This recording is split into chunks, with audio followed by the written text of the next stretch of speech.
नमस्कार, दिल्ली न्यूज में आपका बहुत बहुत स्वागत है। चलिए देखते हैं आज की 10 फटाफट बड़ी खबरों को। दिल्ली में 4 दिन रहेगा ड्राई डे, केजरीवाल सरकार ने लिया फैसला। केजरीवाल सरकार ने दिल्ली में 4 दिन का ड्राई डे घोषित किया है। अगले 3 महीनों में आने वाले त्योहार जन्माष्टमी, मुहर्रम, स्वतंत्रता दिवस और ईद पर ड्राई डे रहेगा, यानी इस दिन शराब की दुकानें बंद रहेंगी। दिल्ली सरकार ने आने वाले त्योहारों को शांतिपूर्ण और व्यवस्थित ढंग से सुनिश्चित करने के उद्देश्य के तहत ये फैसला लिया है। फिलहाल जुलाई से सितंबर तक के लिए ये घोषणा की गई है। दिल्ली एनसीआर में बढ़ रहे हैं कंजक्टिवाइटिस के मामले, एम्स का दावा, हर दिन आ रहे हैं 100 केस। पिछले कुछ हफ्तों से राष्ट्रीय राजधानी और अन्य इलाकों में हो रही लगातार बारिश के बीच दिल्ली एनसीआर में कंजक्टिवाइटिस के कई मामले सामने आए हैं। दिल्ली एनसीआर में कंजक्टिवाइटिस के मामले बढ़ रहे हैं और एम्स के RP centre for ophthalmic sciences के प्रमुख डॉक्टर जेएस तितियाल के अनुसार राष्ट्रीय राजधानी में प्रतिदिन 100 मामले सामने आ रहे हैं। आमतौर पर कंजक्टिवाइटिस के मामलों में मौसमी वृद्धि होती है, जो फ्लू के मौसम के साथ मेल खाता है। कंजक्टिवाइटिस के मामले ज्यादातर वायरस के कारण होते हैं। दिल्ली अध्यादेश बिल को सदन में पेश करने की तारीख हुआ मुकर्रर। केंद्र सरकार की तरफ से दिल्ली के लिए लाए गए अध्यादेश से संबंधित बिल सोमवार को संसद में पेश किया जाएगा। इससे पहले प्रधानमंत्री नरेंद्र मोदी की अध्यक्षता में मंगलवार को हुई केंद्रीय मंत्रिमंडल की बैठक में इस बिल को मंजूरी दी गई थी, जिसके बाद अब बुधवार को ये जानकारी सामने आई है कि दिल्ली में अधिकारियों की ट्रांसफर पोस्टिंग से जुड़े केंद्र सरकार के अध्यादेश संबंधित बिल को 31 जुलाई को संसद में पेश किया जाएगा। कुछ मीडिया रिपोर्ट्स के हवाले से ये भी कहा जा रहा है कि केंद्रीय गृह मंत्री अमित शाह इस अध्यादेश से संबंधित बिल को सदन में पेश करेंगे। दिल्ली मेट्रो में 2 शराब की बोतल ले जाने की छूट पर गहराया संकट। दिल्ली मेट्रो में 2 सीलबंद शराब बोतलें ले जाने की अनुमति देने के मामले में एक्साइज डिपार्टमेंट ने छूट को लाल झंडी दिखा दी है और इसे बदलने की मांग की है। डीएमआरसी ने 1 महीने पहले ही यात्रियों को 2 बोतलें ले जाने की इजाजत दी है।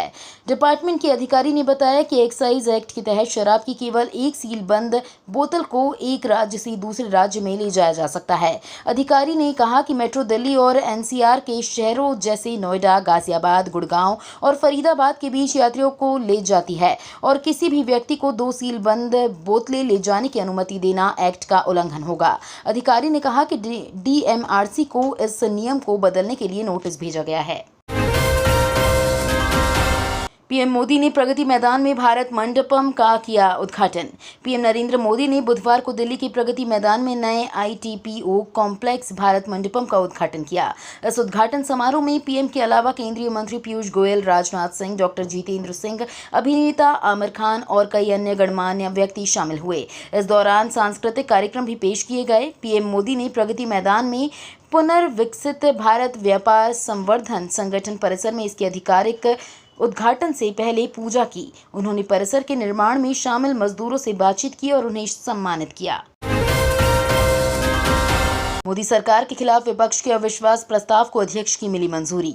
मणिपुर पर चर्चा की मांग को लेकर संसद में गतिरोध जारी है। इस बीच लोकसभा में बुधवार को कांग्रेस ने सरकार के खिलाफ अविश्वास प्रस्ताव पेश किया। लोकसभा स्पीकर ओम बिरला ने अविश्वास प्रस्ताव को मंजूरी दे दी है। स्पीकर ने नियमों के तहत 50 से ज्यादा सांसदों के समर्थन के बाद कहा कि विश्वास प्रस्ताव पर बहस का समय आज सभी दलों से बातचीत के बाद तय करेंगे। चर्चा इस बात पर भी होगी कि किस दल को कितना समय दिया जाना और कितनी देर चर्चा हो। सूत्रों के मुताबिक अविश्वास प्रस्ताव पर अगले सप्ताह चर्चा शुरू हो सकती है। प्रधानमंत्री मोदी इसका जवाब देंगे। पीएम मोदी ने कहा कि मेरे तीसरे कार्यकाल में टॉप 3 अर्थव्यवस्था में एक नाम भारत का होगा। प्रधानमंत्री नरेंद्र मोदी ने प्रगति मैदान में G20 की मीटिंग के लिए कन्वेंशन सेंटर का उद्घाटन करते हुए कहा कि भारत मंडपम भारत के सामर्थ्य आवाहन है। ये नई ऊर्जा, भारत की भव्यता और इच्छा शक्ति का दर्शन है। उन्होंने अपने संबोधन में अपने कार्यकाल की उपलब्धियों का जिक्र किया और कहा कि मेरे तीसरे कार्यकाल में देश की अर्थव्यवस्था टॉप 3 में रहेगी। ज्ञानवापी मामले में इलाहाबाद हाई कोर्ट ने एएसआई सर्वे पर लगाई रोक। ज्ञानवापी मामले में इलाहाबाद हाई कोर्ट ने एएसआई सर्वे पर आज तक के लिए रोक लगा दी है। आज इस मामले की सुनवाई जारी रहेगी। कोर्ट ने एएसआई के अधिकारियों को सुनवाई के दौरान मौजूद रहने को कहा है। बुधवार को सुनवाई के दौरान कोर्ट ने कहा कि एएसआई 31 जुलाई तक सर्वे का काम पूरा करें। साथ ही कोर्ट ने यह भी कहा कि सर्वे का काम ढांचे को नुकसान पहुंचाए बिना होना चाहिए। हालांकि इस संबंध में कोर्ट की तरफ से कोई आदेश जारी नहीं किया गया है। दिल्ली में स्पाइस जेट के विमान में आग लगने से टला बड़ा हादसा। दिल्ली स्थित हाईवे अड्डे पर स्पाइस जेट के एक विमान में आग लग गई। बताया जा रहा है कि इंजन के मेंटेनेंस के दौरान हादसा हुआ है। राहत की बात तो यह है कि इस हादसे में किसी के भी हताहत होने की खबर नहीं है। स्पाइस जेट की ओर से जारी बयान में कहा गया कि रखरखाव के तहत स्पाइस जेट के Q400 विमान में इंजन ग्राउंड रन करते समय आग की चेतावनी देखी गई। इसके बाद विमान में लगे अग्निशमन यंत्र की सहायता से आग को बुझाया गया।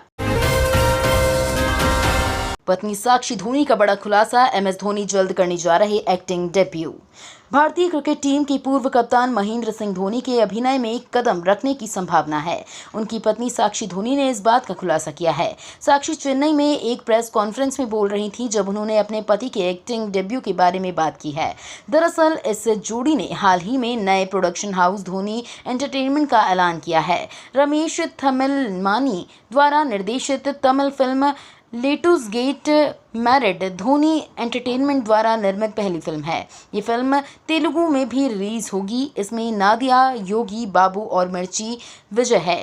तो ये थी आज की बड़ी खबरें। डेली खबरों से अपडेट रहने के लिए चैनल को सब्सक्राइब करना बिल्कुल ना भूलें। धन्यवाद।